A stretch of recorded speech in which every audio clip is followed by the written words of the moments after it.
ауылға келдім. Және мен біреуді алып кетуім керек. Кімді? Сенің балаңды. А? Бересің, бермеймін, бересің, бермеймін, бересің, бермеймін. Тыныш. Тыныш емес. Тыныш. Тыныш деп тұр ғой. Мен 9 құйрықты Кураманы шақырдым. Мен онда 9 құйрықтыны өз балама печать етемін.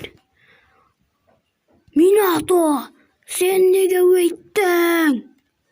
Өйткен ол өскенде барлық мынандай шиғылдардың бастарын жұлып алады, және де зұлымдардың. А? Мына чорт па? Ол саған чорт болса чорт шығар, бірақ ол менің балам. Жарайды, достар. Сіздер келесі серияны күтіңіздер. Келесі серияда мына Наруто деген чорт отвечаю бір үлкен бір балаға айналып кетеді. Сол серияны күтіңіздер. Және де кім лайк пен комментарий басады, жақсы комментарий жазады. Микодан, яғни Мико арнасынан және де менен алғыс алады. Наруто, Чиби, 1-ші бөлім.